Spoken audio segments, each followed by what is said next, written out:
Assalamualaikum warahmatullahi wabarakatuh. Kami dari Waalaikumsalam kelompok warahmatullahi wabarakatuh. Waalaikumsalam warahmatullahi wabarakatuh. kami dari kelompok LD01 ingin menyampaikan diskusi kami tentang HCD Inspiration yang telah kami lakukan.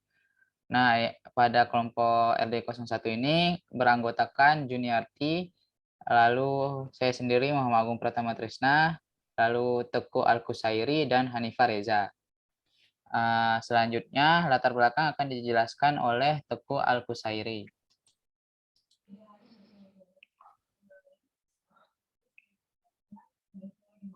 Baik, latar belakang. Jambu air adalah tumbuhan dalam suku jambu-jambuan atau Myrtaceae yang berasal dari Asia Tenggara. Jambu air sebetulnya berbeda dengan jambu Semarang. Kerabat dekatnya yang memiliki pohon dan buah hampir serupa. Beberapa kultivarnya bahkan sukar dibedakan, sehingga keduanya kerap dinamai dengan nama umum jambu air atau jambu saja. Jambu air ini mudah ditanam atau dibudidaya. Seperti yang kita ketahui, banyak sekali para petani jambu yang masih menggunakan penyortiran secara manual, yang dimana masih melakukan tenaga manusia. Nah, dari sinilah terpikirlah ide dari kelompok kami untuk membuat sebuah inovasi, di mana inovasi tersebut bernama pemilihan kematangan jambu berdasarkan warna menggunakan kamera. Sekian dari saya.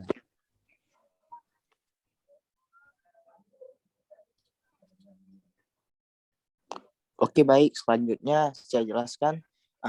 Jadi udah dijelaskan sama teman saya tadi, jambu air itu adalah tumbuhan dalam suku jambu-jambuan atau Myrtaceae yang berasal dari Asia Tenggara. Lalu di sini ada alat penyortir buah jeruk menggunakan TCS 3200 berbasis Arduino Uno. Jadi yang perlu kita ketahui, alat yang berbasis TCS 3200 berbasis Arduino itu masalah yang menjadi fokus perancangan alat penyortir buah jeruk yang berdasarkan warna perlu diketahui. Jadi terlebih dahulu sesuai dengan apa yang kita inginkan, sehingga dapat mengklarifikasikan warna-warna yang sesuai dalam proses penyortiran buah jeruk sesuai warnanya. Lalu ada solusi yang ditawarkan, di mana solusi yang ditawarkan itu dengan menggunakan sensor warna jenis TCS 3200. Apa itu? Sebagai alat penentu komposisi warna buah jeruk adalah salah satu bentuk aplikasi sensor. Jadi keunggulannya dapat meringankan pekerjaan manusia dalam penyortiran buah jeruk. Lalu kelemahannya sistemnya hanya dapat melakukan penyortiran buah jeruk. Jadi ada alat penyortir buah tomat berdasarkan warna berbasis microcontroller Arduino. Jadi perlu kita ketahui sama seperti yang saya jelaskan. Jadi di sini ada masalah yang menjadi fokus. Pemilihan buah tomat itu masih banyak melakukan dengan secara manual. Lalu data oleh itu banyak terjadi kesalahan seperti data yang tidak akurat karena perbedaan persepsi dalam penentuan kematangan dan pekerjaannya terbilang lambat. Lalu ada solusi yang ditawarkan. Apa itu solusi yang ditawarkan? Jadi yang dimaksud dengan solusi yang ditawarkan dibangun sebuah alat yang dapat melakukan pemilihan buah tomat berdasarkan warna berbasis microcontroller Arduino, di mana alat tersebut ini dapat mengelompokkan buah tomat secara otomatis dan cepat sehingga lebih efektif dan lebih akurat serta mengefisienkan waktu, tenaga maupun biaya. Di sini terdapat keunggulan atau kelemahannya. Keunggulannya dapat menghematkan waktu dan biasa proses penyortiran. Lalu kelemahan, sistemnya hanya dapat melakukan penyortiran buah tomat.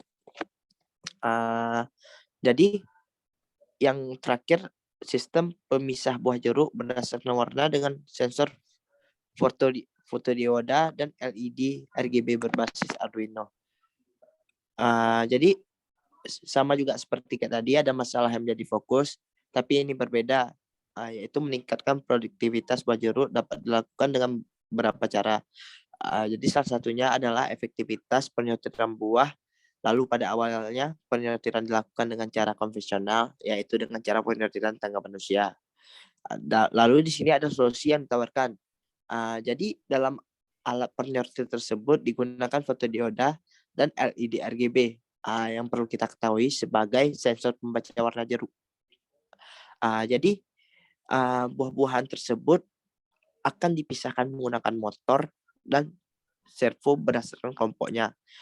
Dari percobaan yang kita lakukan, maka diperoleh data yaitu tingkat keberhasilan alat mencapai tidak 100%, jadi 77,8%. Di sini sama kayak tadi juga, ada perbedaan keunggulan dan kelemahan. Keunggulannya dapat menghematkan waktu penyortiran, lalu kelemahannya hanya dapat melakukan penyortiran buah jeruk. Sekian, lalu selanjutnya akan dijelaskan oleh teman saya, Agung Tresna.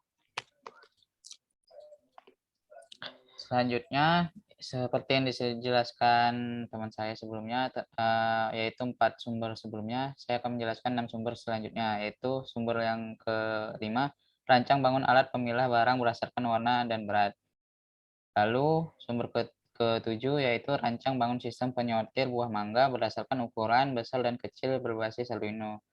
Dan sumber selanjutnya rancang bangun sistem sortasi kematangan buah semi otomatis berbasis Arduino.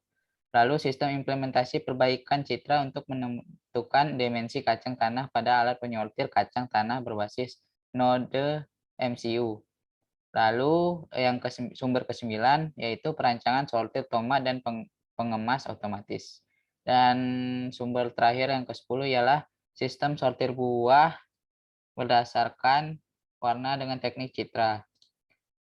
Lalu terdapat kompetitif audit, di mana dari 10 sumber kami telah mencari perbandingannya, yaitu efisien, mahal, ergonomis, memakai sensor atau memakai software.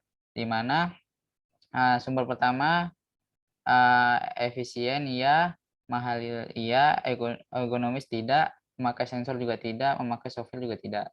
Lalu seperti yang kita lihat pada sumber 2 dan 3 sampai 10 dapat dilihat jika iya maka terdapat efisien, mahal, ergonomis, dan memakai sensor ataupun memakai software. Lalu N itu yang dimaksud dengan tidak. Selanjutnya akan dijelaskan oleh Kak Juniarti. Baik, setelah pemaparan yang telah dipaparkan oleh teman-teman kelompok, maka didapat kesimpulan bahwa pemilahan kematangan buah jambu air berdasarkan warna berbasis pengolahan citra digital ini tentu memerlukan beberapa referensi yang kami dapatkan. Ialah sistem ini memiliki manfaat bagi para petani untuk memudahkan pekerjaan dan menghemat waktu dalam proses pemilahan jambu air, dan dari sumber yang kami dapatkan banyak menggunakan sensor warna sebagai pengolahan citra digital. Sekian dari diskusi kami ucapkan terima kasih.